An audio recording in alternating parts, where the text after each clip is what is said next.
Good morning, good afternoon, and good evening, everybody. We're here with yet another intro into our series about AI and demystifying it. I'm Will Dowling. I'm going to be your host again today, and I've got a great panel of people with me here today. So I'm going to kick it off to you. Introduce yourself. All right. And Jay Ryerse, VP of Global Security Sales here at ConnectWise. Keith Sartain, Senior Director of Global IT for ConnectWise.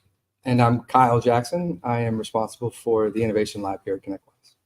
All right, gentlemen, I appreciate it. So today our topic is going to be AI.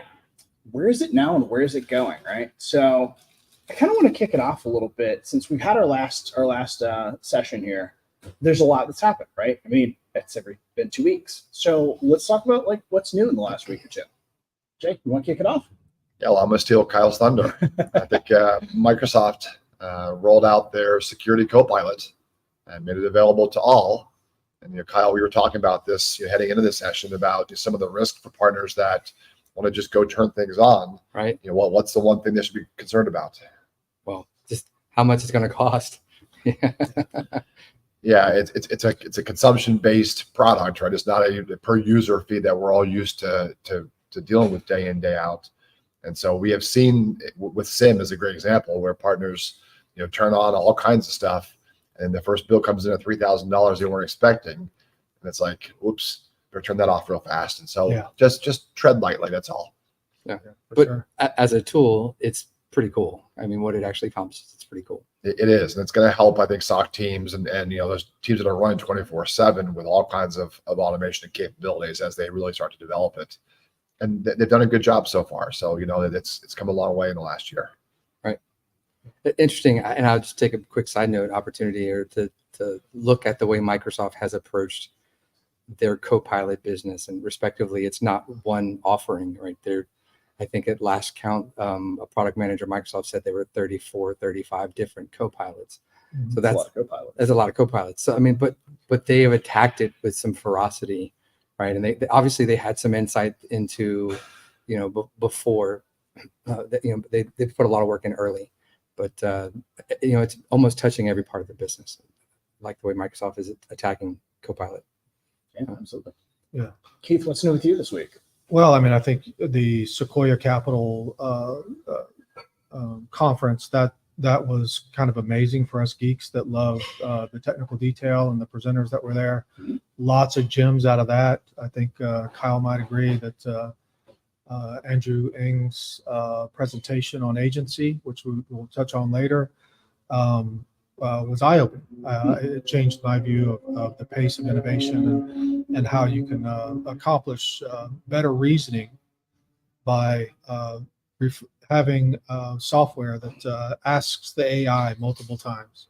Is that what you really meant? Can you look at that and tell me if there was an error in that?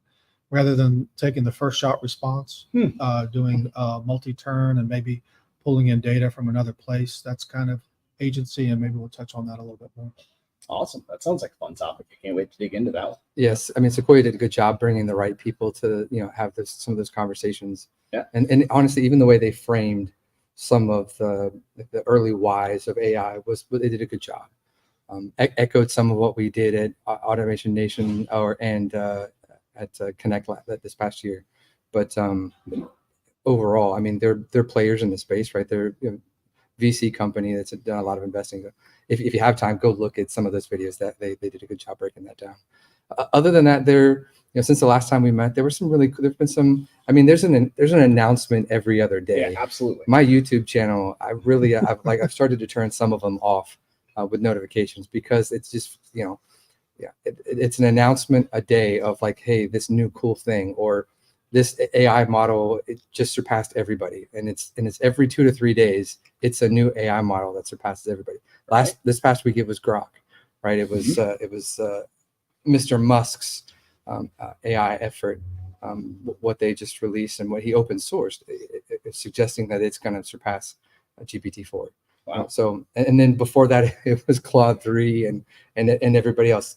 So it's an interesting time, right? We're what's great about where we are with generative AI is it's just time, money, and data, right? If they can get the right number of GPUs and they can get the right number of data, they're going to see a significant increase in the effectiveness of their bots. So that's going to continue is basically what I'm saying. Like our ability to forecast against that is pretty solid. So a lot of announcements on that front. And then like the one thing that like geeks me out a little bit, but also scares me a little bit is the combination, what we're seeing. And this isn't just last week, this is the course of the last 6 months, the combination of how many robotics companies are actually out there. And when we think about even how generative AI got here, right? The combination of the right technologies hitting the right speeds and the right vectors at the right time, all coming together, is another element of that would be the robotics. Their ability to actually take cognitive reasoning into their bots is impressive. So there've been a lot of announcements over the last several weeks about the number of companies chasing it. It's astounding, and then their progress is even astounding. So it'll be interesting to see where those applications land and how people are going to use them and how much they're going to cost. Elon Musk said it was going to be half the price of a Tesla, right? That's what they were estimating, right? With Optimus. So like, there's some only half the price of Tesla. But considering is that recurrent revenue? Is that monthly? Yeah. Is that daily? Is that So it's an interesting time to be alive. I think as a technologist, there's a level of nerddom that's happening that is just going to reshape the world, and we're sitting right here on the front edge watching it happen.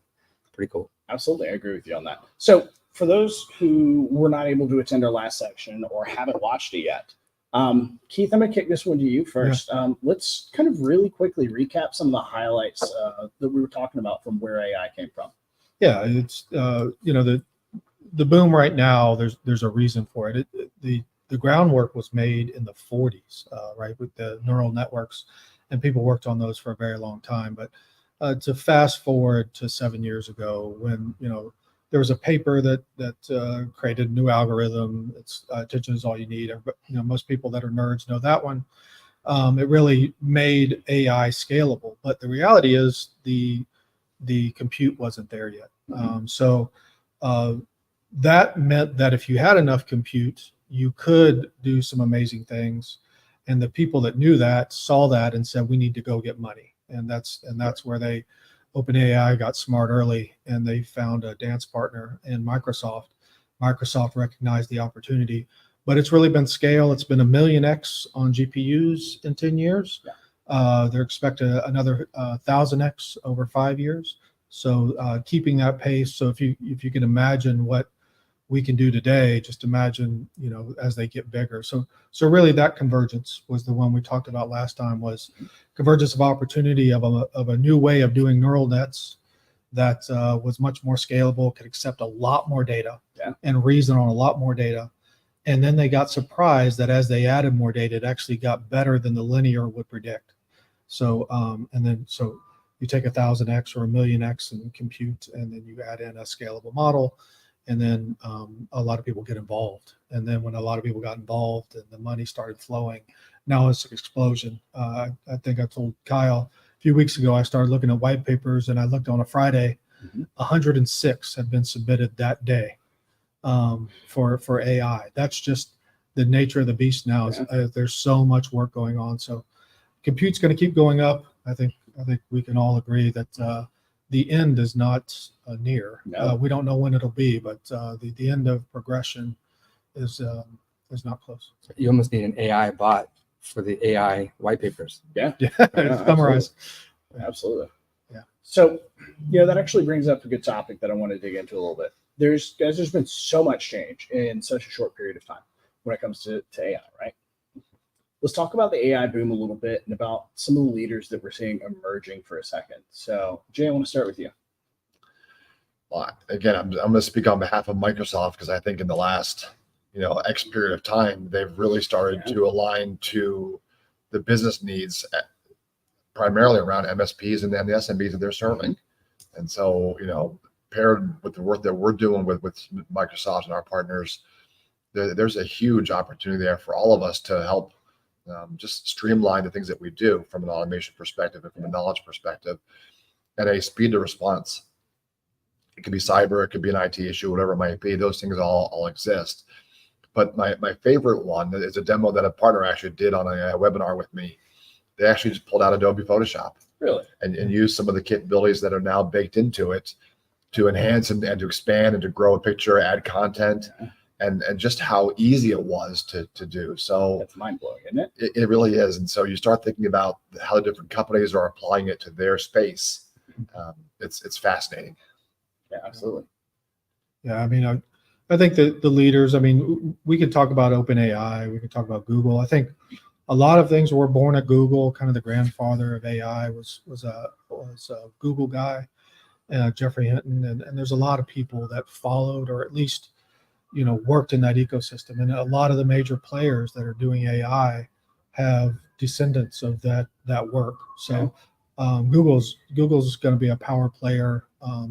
Whether they're in the lead right now, I don't know if that's it's debatable, but they're doing a really good job. But the other guys, the Anthropics and the Open AIs that have a lot of descendants that came from there. So those are the big three. But there's the open source community is doing a lot, and so there's lots of players, including Meta and different players that are trying to get involved in that area. And I think there's going to continue to be opportunities right now.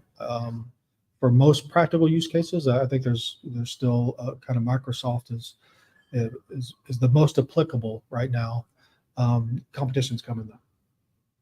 Yeah. What do you have to say about that, Kyle? Yeah, listen, as far as like the leaders of the space, both Jay and Keith knocked it out of the park. The reality is it's the number of companies that are getting into it. Yeah. Right. The foundational models, the money that's going into creating new foundational models, it's pretty awesome. If you just look at Mistral, French company, been in existence for 9 months. And in 9 months, in an open source capacity, they've got some pretty spectacular results out of what they've built. So there are, just like the technology boom of the 90s and everything that happened, the companies, the badges that we know that are so important, were created out of nothingness, right? They're creating out of need. The same thing's happening. New companies are being created today. There's a company that was created today that's going to be integral to the future in the next 20 years. Yeah. The reality is it's just it. So with that in mind, it's an awesome time because we're all technologists. We're all trying to get down to the bottom line of how many problems can we solve for our customers so that they can do their jobs and their businesses. And the reality of this, and I may be cheating a little bit with this, but the reality of this is that like all the things are changing around them. So like your customers' needs are changing as well. Yeah. And how they're going to continue forward and operate is going to change. So I think it's just a great time for technologists to be plugging into this groundbreaking technology. I sound like a broken wheel here saying this. You're not though, because it's I go back to 30 years ago. It's the you've got mail moment. Yeah. Right. We're all in that phase today, trying to figure out, okay, what is this really going to be, and then what's it going to mean? In our case, what does it mean to our partners? Yeah. And what is the TSP community actually going to solve for in the next few years? And so we spent a lot of time, face to face with partners, having these conversations. Mm-hmm. We did a group a few days ago, and some interesting conversations came out. There's actually 13 key things that came out of what they think and see. Interesting. We won't have time to cover them all today, but I know it's on the next session. Yeah. But it was interesting that one of the things that they came up with was a do not do list. That's always helpful. And, when you think about it from a managed service provider, I remember my MSP days, server projects were huge for our opportunity in our business and our revenue streams. But if you think about where this is going to fit in, I don't think any of us want to go in and become the people that just train on how to use Copilot. How do I do a Teams meeting and then transition transcribe the notes, share them out, so I don't have to go type them myself and put it back out there. And yet there has to be some education, for our clients to adopt and to start to go down that path, but ultimately with intention of monetizing it. So, on behalf of our teams, I know that we're working on what does a blueprint look like? What does a go-to-market strategy? Where are the profit centers and the opportunities for the market? Absolutely. And I think that between now and probably IT Nation Connect in November, but starting with Automation Nation and IT Nation Secure next month. Mhm. Sorry, not next month. In June, early June, Yeah. well, 2 months away. Time's relative. It's fine. It is. We're going to start to align that content and have the experts in the space, share that and start to talk about what it means. And we've got a bunch of partners that I'm working with that have already engaged. They're already doing some things that are not educational based, but they're driving that, what does it mean for my business down the road as well as my clients' businesses? And so we're talking to them, we're learning from them, they're learning from us. We blueprinted all for them and really help them kind of take this into a MSP space where we know that there's recurring revenue and there's opportunity for all. So let's kind of dig in and double click on that a little bit. We've talked about in our last session, the rise of AI, where it came from, right? Well, let's talk about where it's at today, guys. Like, where are we seeing capability wise? Like you mentioned, there's a lot of opportunity, right? Or like if we're talking like current state right now, what are we seeing capability wise as far as AI capabilities? Who wants to go first? So, I mean, honestly, it really depends on what you're solving for. So I hate to answer your question with a question, but like capabilities as it is ascribed to the average user, right? The everyday user, or how that might fit in my business as a dentist, or how that might fit in my business as an MSP. Pretty limitless, right? Right. So like what we're seeing today is, and by design, right, was a lot of functionality that is geared towards assisting humans, right, with either information or process, or so the idea is that I will be better or faster or more efficient in my job. Mm-hmm. Think of it this way. I may be an expert in a given subject. Let's call it, like, we'll go back to the dentist, right? I may be an expert in dental, but like I don't have at my fingertips all the knowledge that is in dentistry. Right. So if I as a high-end dental worker am responsible for solving problems, right, I could have a bot literally drive me to what's the best outcome here. Mm-hmm. What am I looking at? When we look at even things like imaging as an AI discipline has been around for a long time, but it was its own discipline. So the ability to train on medical images is just going to make those medical professionals that much better. I mean, I think the reports that we were seeing even just last year was a 25 to 30% increase in how quickly they could look at a medical image and see something. Whereas I paid that doctor a whole lot of money because he spent years looking at those images and training his mind and his eye to see that. And that bot is just so much more effective and so much more streamlined in this process. So the things we see today are really geared towards taking the average worker and making them better, whatever the discipline may be. Yeah, and I think to expand on that, I think right now, if you look at it kind of a macro level, this is so early in the monetization ability that, Tesla came out and they did the Roadster. They did the highest price thing they could do, right? They did specialized use cases. But at the end of the day, what we look at and that's where we are now. We only have a few specialized use cases. And the first one that everybody got enamored with was chat. And that was useful because it allowed us to human interact with it. And that's where people gravitated to it. But we can encode knowledge of all sorts, whether that's medical imaging or any question answer type thing of any domain we can encode.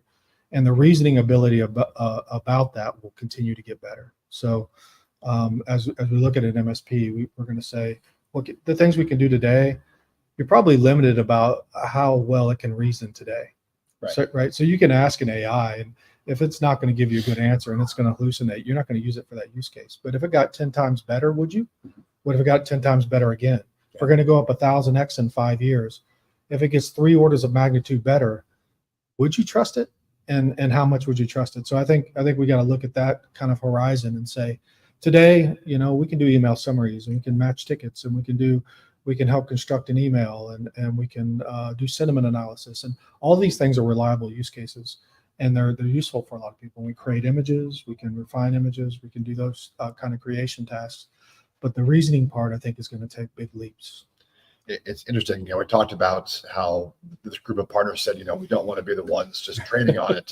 Right. Yeah. But we've got a partner, Stephen Redkin, who's the CEO at Antiva, who's run some client appreciation events here recently. And I've had the pleasure and opportunity to speak at those with him. Right. And he's just working on the, hey, if you don't know what it is, start here, 10 minutes a day, just start to play with it, right? And start to engage. Yeah. And he gave some use cases where business outcomes really made a difference. Now, the easy answer was marketing, right? The marketing teams are using it for ideation, using it for creation, using it for content, to build those paths. But he had received a renewal contract from one of his vendors, and it was about 13 pages long. So he dumped it in and asked, had that conversation. Yeah. Can you please summarize this document in 8th grade English? Love it. Summarize the risk to my business and make recommendations on mitigation strategies. And I'm paraphrasing how he delivered this, but he basically said that about 13 minutes later, came back with a 1 page or 1.5 page asset that he read through, he understood, and it made sense to him. So then he took it to his staff attorney and said, can you take a look at this contract? And here's the summary and let me know what you think. And the attorney spent about 30 minutes, came back and said, the only issue is that in our state, this one recommendation for mitigation you can't do. We have to phrase it this way. Otherwise, this is great. And you just saved me like 5 hours of work. So it's those kinds of things that businesses all over, it's not just MSPs are going to be able to benefit from, but it's that first step to get comfortable with the technology while it improves and then 3X's or 5X's over the next number of years, to allow more and more people to just streamline the work they're doing. Yeah. And that's the value that I see today, because we're talking about today, not futures. Not the future. Yeah. Exactly. And it's one of those things where, you made a good point. Start working with it now.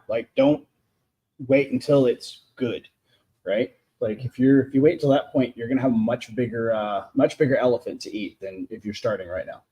So, between the three of you, what are some of the most important applications you're all seeing for AI, both in the TSP space and overall? I know we talked about medical imaging, and summarizing exceedingly long renewals. But what are you guys seeing? It's healthcare, it's education, it's legal, it's everywhere.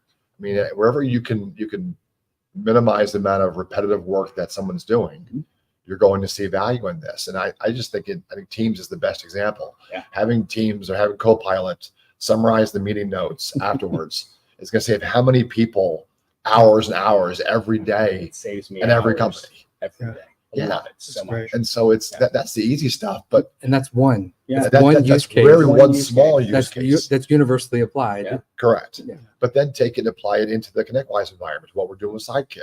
Yeah. The ability for a technician or an engineer, depending on what you choose to call yourselves, to get summaries of data, of activities, of next steps, of best practices based on previous work that's been done, is going to streamline and really just time to repair. Mean time to repair becomes shortened, and we're seeing it internally. You're seeing it in voice systems, automated respondents. And the call trees are automating how those things are functioning. And so you're seeing value in a lot of places that we don't talk about, but it's there. And so that's my quick examples. What are you guys seeing? Yeah, certainly you mentioned the meeting. For me, here, I'm going to have 20 chats, but quite literally, by the time I go back. Being able to say, Copilot, did that deployment get done? Are there any action items for me? I don't know how to tell you that's just great for me. That's great for me. And then you talk about phone and those type of things. But I think in general, thinking about how IVRs might be reimagined with a dynamic agent that doesn't have static rules, or maybe has a static rule as a guidance, but can communicate with you and be able to do routing. There's people already doing that and supplementing customer service, and certainly next best action. So that's one place where we can be looking at a ticket and say, hey, what should we be doing next? What's the best action here? Or let's just let's ask the AI and see what it knows, and see what it knows about how I solve this problem. All of those are very practical use cases. Yeah. So Kyle, I'm going to prompt you Yeah. to go dark. How is our cyber threat actors using it in their daily activities? Yeah, there we go. I mean, the reality is as we get better and more efficient as just regular employees, or even as defenders of the technology space, the threat actors are using it to enhance their processes. And it's quite funny. Like, I was listening to something this morning, and it talked about, well, actually, one of the Sequoia videos, talking about the emergence of the sole proprietor business. One person being able to run a business, or a small group of people being able to run a business, is going to be awesome. That's awesome. Yeah, but so are the bad guys, right? Mm-hmm. The bad guys are going to become more efficient and more effective, and just quite literally better at their jobs.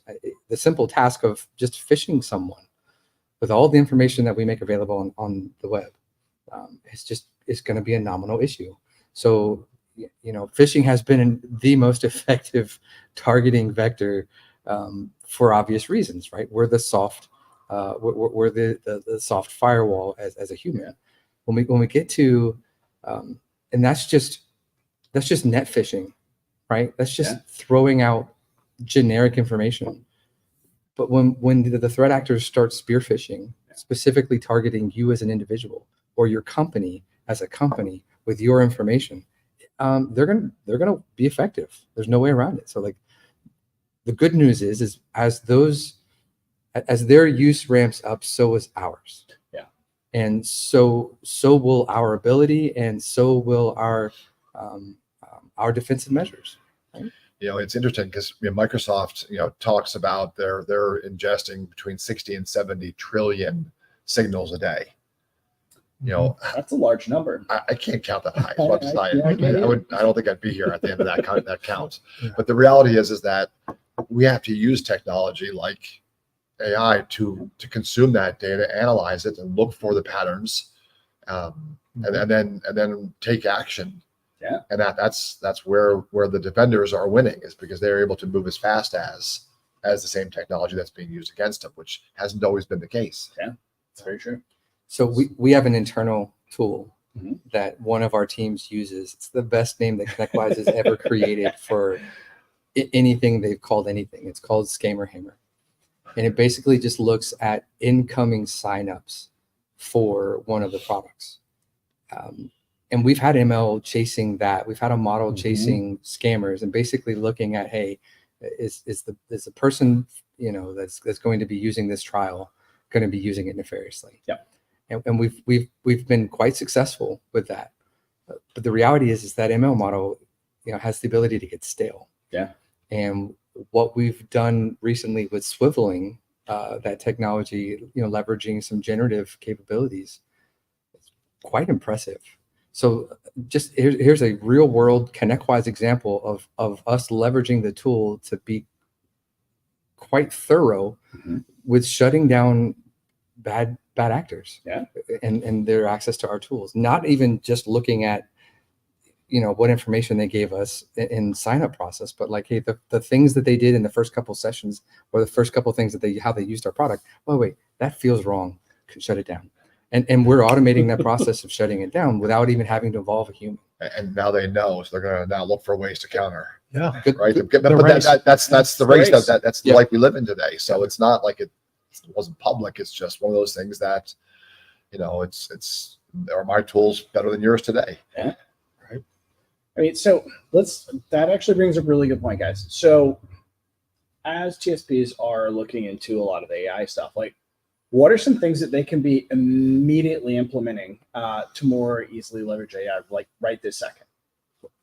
So I want to make this point. The reality is in the 90s, as technology was evolving, we slowly started to see an uptick, right? The number of web developers, if you go back and correlate to the early 90s to now, the number of web developers creating websites went through the roof, right? Because we all know that at some point in time, your website became the front door to your business. And whether or not you wanted to or not, eventually even that website turned into, I'm a technology company. Right. I may create some widget, some physical thing. I create gears. I know a company that creates gears. Mhm. They're a technology company. And it comes down to, for MSPs and their clients, now that they're not just a technology company, they're a data company, right? How effective is my process with creating those gears? What data points do I have around that process? How can I become more efficient? The more data I have, the more intelligence I can put around efficiencies or opportunities. So that's where I think, if we were looking at the opportunity for MSPs and what they can do today, it's one, understand that the data of their clients is the most important thing. So get a handle around it, and for God's sake, protect it, right? Protect the data. Number two with that is understanding that, having that data in the right structure, that's important. We'll give some guidance on how to align the data from a usability and structure perspective for AI. The third thing is probably the most important, is know your customers, know your clients, understand the jobs to be done, so that when you find the capability to enhance that job to be done, right, you'll be able to apply that to the 17 places around that company's business that overlaps with the TPS report, right?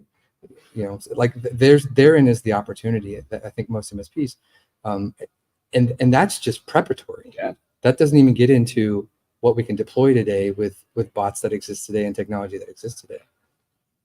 The only thing I'd add to that is a lot of people go and look for efficiency in AI, and rightfully so find robotic process automation, RPA. Yeah. We have an RPA product. This isn't a sales segment, but whatever the platform you choose, that the great thing about that is the effort you put into that already pays you back a lot.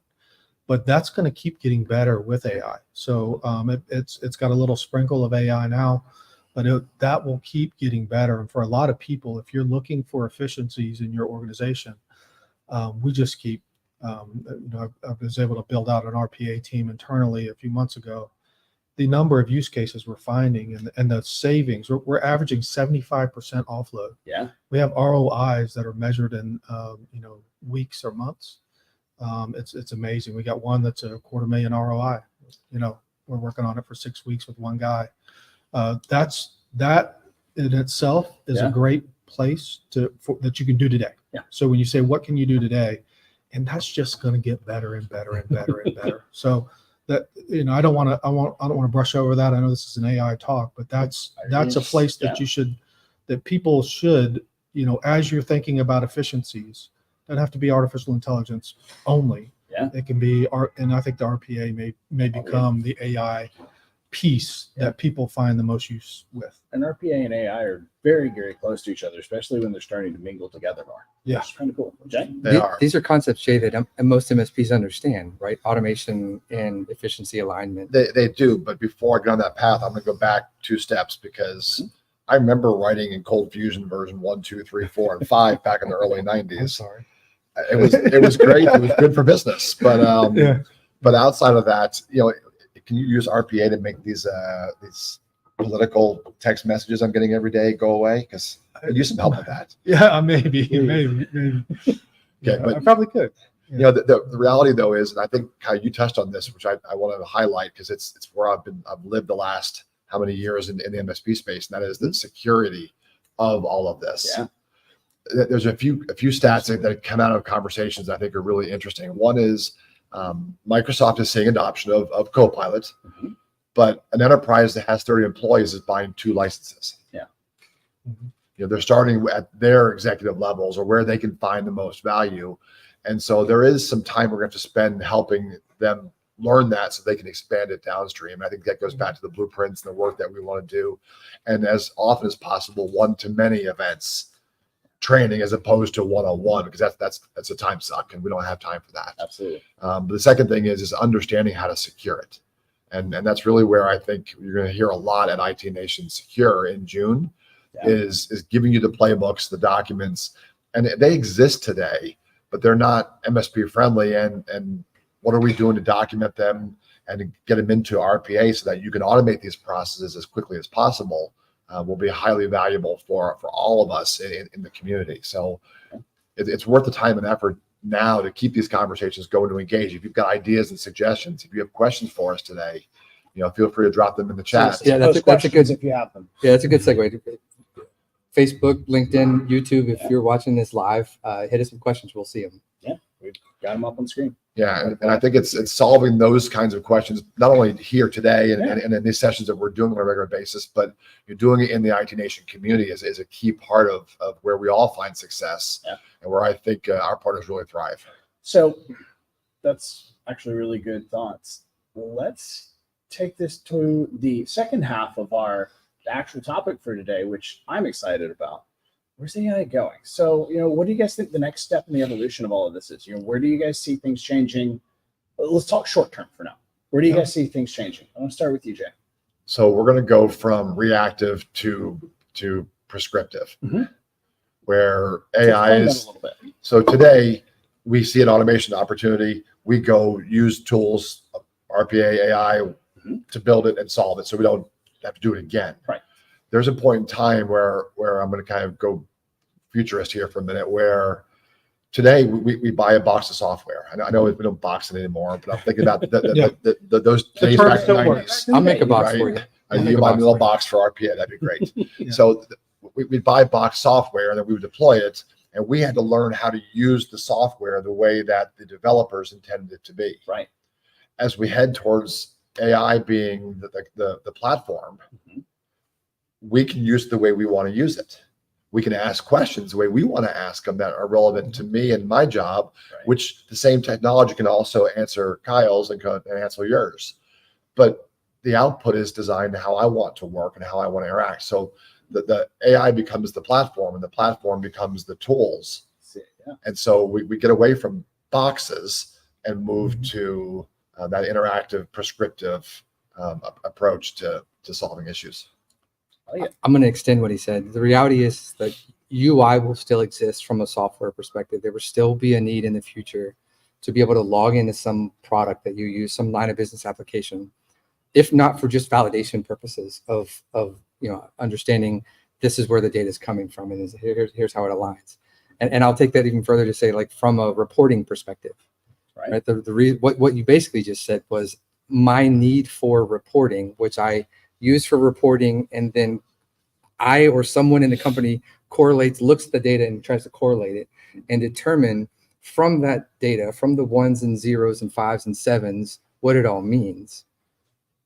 I'm just going to be able to ask, hey, what's important? What does it all mean? And this already exists today. Oh, absolutely. You see it in the financial services market, financial traders and those things. Their quants are using that kind of technology where they can ask the questions to get the answer they need quickly. And examples, I was just talking with somebody this morning who works for one of those companies, and he was talking about how using their models of what they've built specific for that industry, it's a very niche market. Their teams can say, hey, a boat just hit a bridge in Baltimore. What's the impact? And it comes out with answers that are directionally accurate. And then with a few more questions, they can say, what does this mean to the markets that we serve? And what decisions should we be making on behalf of our clients today? Yeah. And go even further. What does that mean for Jeffrey Smith, who has this investment and its understanding? So prescriptively down to like the smallest detail. And then, by the way, automate those steps to protect our clients or to benefit our clients based on their risk tolerance, whatever other thresholds that they're measuring against. So there'll be a race. Yeah. What do you think? Well, I mean, those are good. I think, for me, the next, I think there's going to be a Chat GPT 2 moment that comes out, and I think it literally will be this summer, where there's the next generation of models, right? So models get better with size, which, parameter count, whatever. So, but the next ones, we'll call them 5th gen, just to use the OpenAI naming. That will have better reasoning and a lot more parameters, so it'll have more knowledge and probably be trained on more things than just chat and code.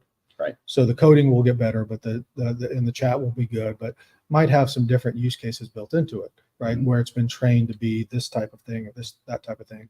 But then agency, and I know agency is a strange word. It's a software agent, right? So rather than call an API, let's call a piece of software that does a few things on your behalf to get the most out of the AI. Mhm. And most people, when they chat with a chat bot, do what's called zero shot. You ask it a question, hope for an answer.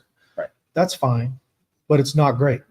And what we found in one of the demos, it was amazing. It changed my mind about how the world could evolve. Is, you take GPT 3.5, 175 billion parameters, then you got a 1.4, 1.7 trillion. We don't know exactly. Maybe it's evolved for GPT-4, but GPT-4 performs better. Yeah. And generally, you can look at every one of these models and say, if you've got 300 billion parameters, you're better than 175. If you got a trillion, you're better than that. And you can just almost rank them. Yeah, I don't want to dismiss the work of all these smart people, but the primary factor is number of parameters. So Right. you look at that, but they got GPT 3.5 to smoke GPT-4 using multiple requests into the AI. So AI, tell me what this is. And then, okay, AI, reflect on that before I give that answer back. Is that really true? Do you see any errors in this answer? Like, do 4-shot, 5-shot, but it does it on your behalf. And then it pulls in other data sources and other things. And then that answer it gets goes from a 40% accurate to a 90+% accurate. Wow. Using an old model. That's even better than the new models. So if we take the ability to self-craft some of these agents, and you get another big model, which I think are both sort of imminent, I think this is going to be it's going to be kind of the moment that a lot of people are able to engage more effectively with AI, and not just geeks like us, but the average person will be able to engage with it better. I see that coming in the coming days. I'd recommend if you've not watched it yet, go on YouTube and Google the Gemini demo, where they went through and walked through a person was drawing something on a piece of paper. First was a squiggly line. This squiggly line became a duck, and then it became a blue duck. Yeah. And it was a fully interactive exchange to show what you're talking about. Mhm. Huh. That's already here, but it's not being used today in a commercial environment that I've seen outside of the largest Google partner. So Right. it's fascinating. But Google and Apple are engaged, and it seems that Apple's going to deploy Gemini down through their products. So again, I think that's going to be a watershed moment. That's going to be one of those things where it's going to be in the hands of everyone, and it will increase, its feedback. And again, if it's a learning model, imagine now what that's going to do for Google with how many inputs now against it. So here's the great thing about AI is, yes, there's a lot of use going into it. Their monthly use and it's not through the roof right now. Even Microsoft with Copilot, people aren't used to it yet. As soon as we figure out the flow and function of using it, those users excel. So it's going to come down to, I hate to say it because we've already said twice that hey, nobody wants this job. It's going to come down to as an opportunity to train. Yeah. As an opportunity to train your users about the technology and how to use it in its existing form today. Copilot's a great place to start. It's a simple entry point, and quite honestly, you're already there. Yeah. Right? You're already plugged in and touching it. Absolutely. So, guys, let's talk a little bit more long term. Like, we've talked about the medium, the short term, right? So, in the long term, what do you guys think changes day to day? How do you guys see business models changing specifically for TSPs? Keith, I want to give you the opportunity to speak first on this one. Yeah, I think the two that I see the MSP, being supplemented, helped first are going to be things like customer service and help desk.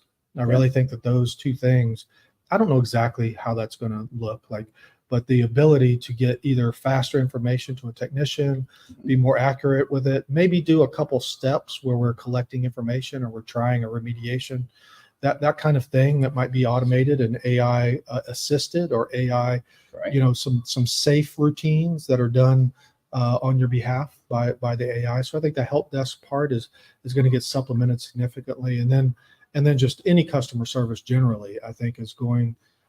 Your IVR is not going to be static, and it might be able to dynamically start giving you more information and zoom in on what you need.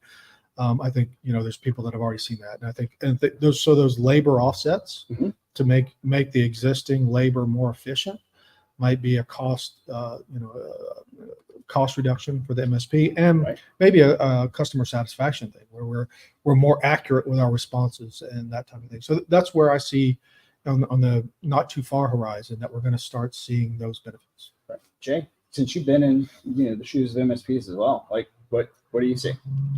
Well, I always tend to opportunity first, Mhm. right? Everybody who knows me knows that I think about growth first and what it means. So Mhm. I'm still thinking about two key areas. One is security of, Right. Mhm. and we have to learn. We have to go read and go test and go put in a lab and go exercise the responsible training that we need to go through to learn how to do it. Right. And the second part where I think it really impacts business is critical thinking. Right.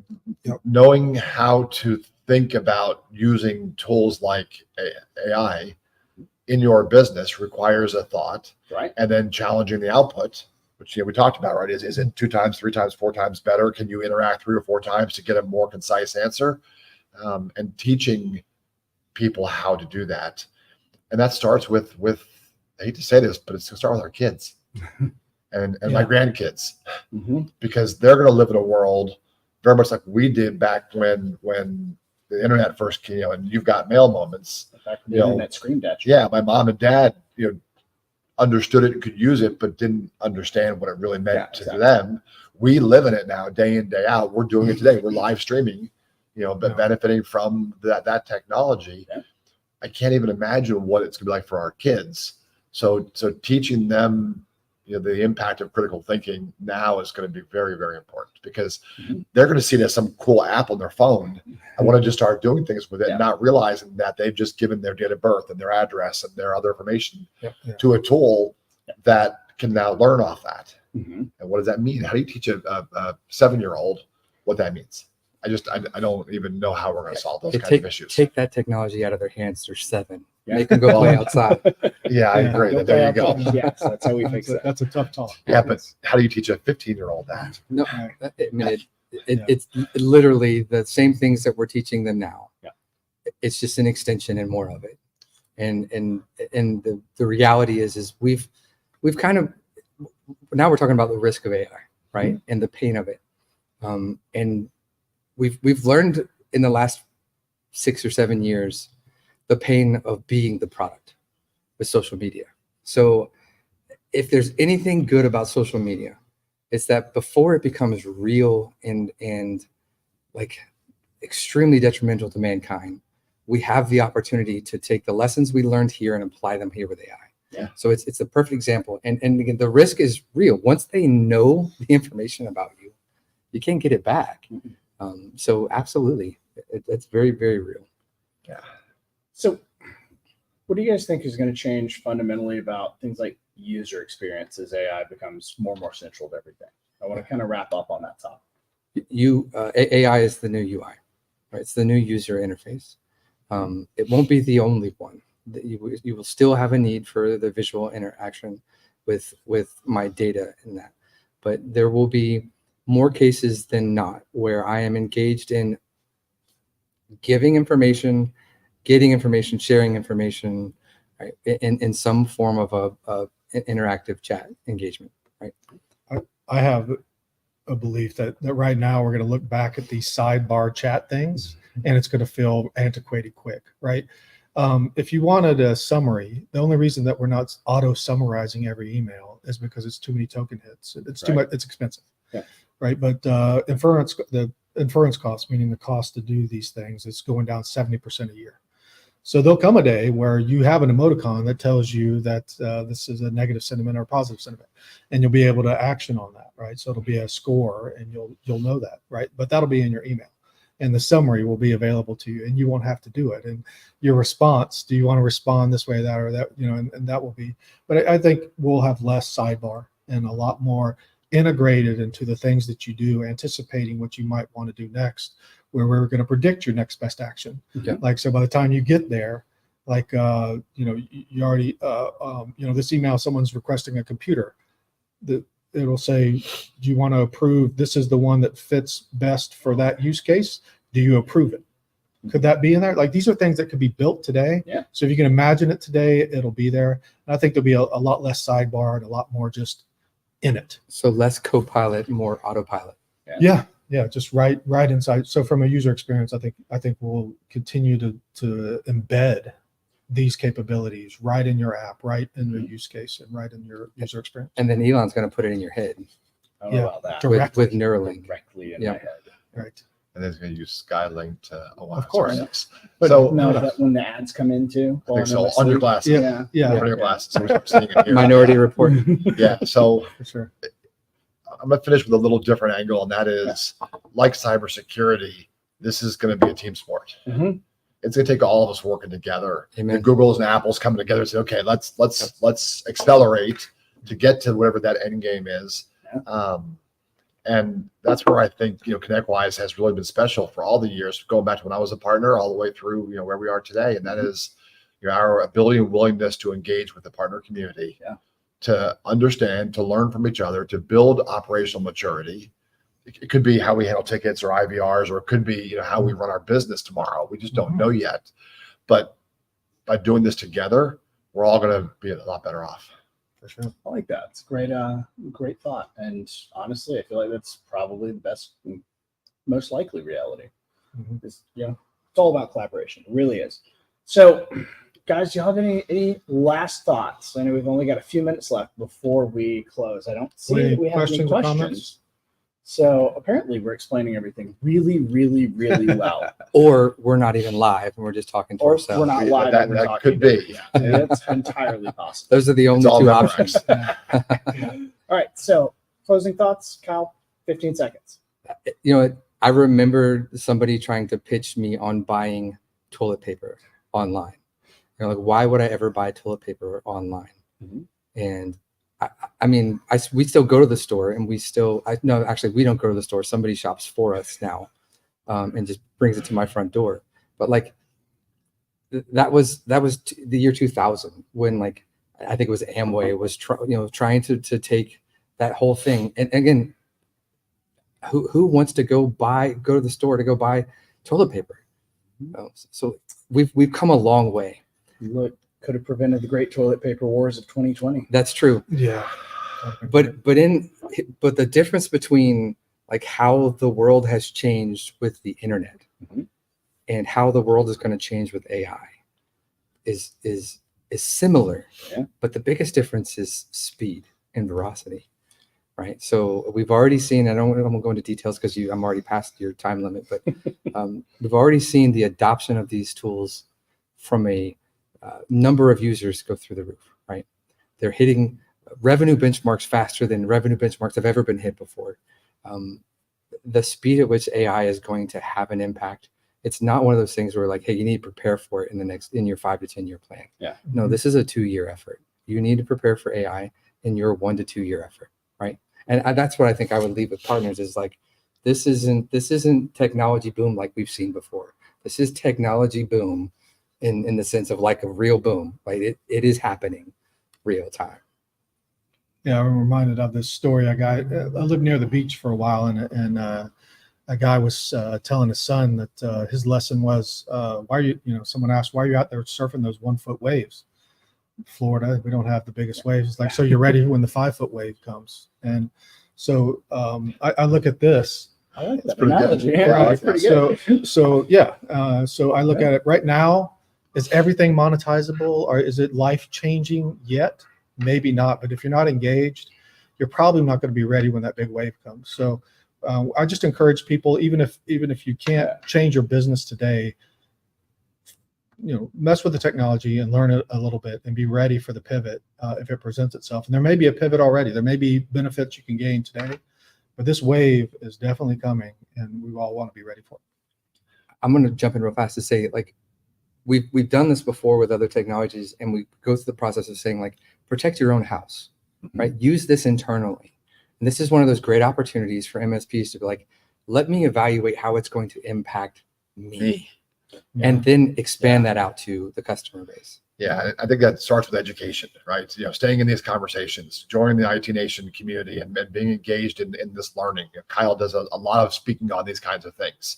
Continuing to watch this broadcast. That's right. Come back in 2 weeks where you can hear what we learned from some of our partners that started to engage with us on where they see it's going, so that we can better understand and then help blueprint and gain consensus. Is this right? Yeah. We have to critically think against our own output sometimes. Like, does this actually make sense? Keep it secure. And at the end of the day, it's all about education. So it's not just for you, but it's for your teams, it's for your staff, it's for your family, it's for your friends.